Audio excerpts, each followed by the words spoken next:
ابو ہریرہ رضی اللہ عنہ سے روایت ہے کہ ایک شخص نے رسول اللہ صلی اللہ علیہ وسلم کی خدمت میں عرض کیا، یا رسول اللہ، میرے بعض رشتہ دار ہیں، میں ان سے صلہ رحمی کرتا ہوں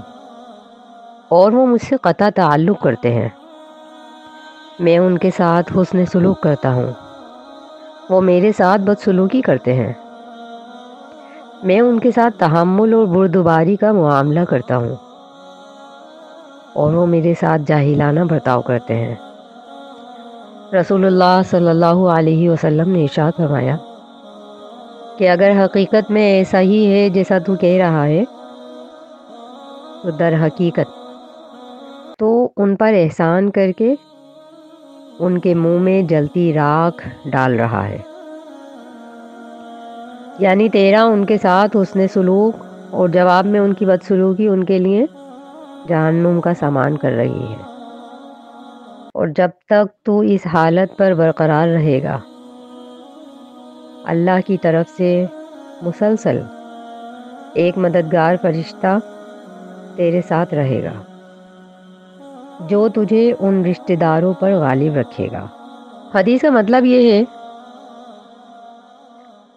کہ اگر تو ان کے ساتھ حسن سلوک مسلسل کرتا رہا اور تو واقعی ایسا ہی کرتا ہے جیسا تو بیان کر رہا ہے، یعنی تیرے رشتہ دار احسان کے احسان مند نہیں رہتے اور تیرا کوئی حق ادا نہیں کرتے اور الٹا تجھ پر ظلم کرتے ہیں، تو رشتہ داری جوڑنے کی کوشش کرتا ہے اور وہ رشتہ توڑنے کی کوشش کرتے ہیں، تو اگر تو ایسا ہی کرتا رہتا ہے اور مسلسل تو ایسا ہی کر رہا ہے تو پھر یہ تمہارا احسان گویا ان کے منہ میں گرم راکھ ہے جو تو ان کے منہ میں ڈال رہا ہے، کیونکہ وہ لوگ تیرے احسان کا بدلہ نہیں دیتے اور نہ ہی وہ تیرے احسان کا تذکرہ کرتے ہیں اور نہ ہی شکریہ ادا کرتے ہیں، بلکہ وہ الٹا تنگ کرتے ہیں۔ تو گویا تو نے ان لوگوں کو اس طرح ذلیل کیا ہے کہ ان کے منہ میں راکھ بھر دی، اور اللہ کی طرف سے ایک مددگار فرشتہ ہمیشہ تیرے ساتھ رہے گا جو ان کے اور تیرے معاملے میں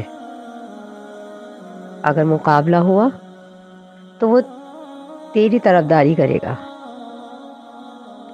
اور وہ تیری طرفداری کے لیے اور تجھے ہر معاملے میں غالب کرنے کے لیے اللہ تعالیٰ ہمیشہ مقرر کر کے رکھے گا۔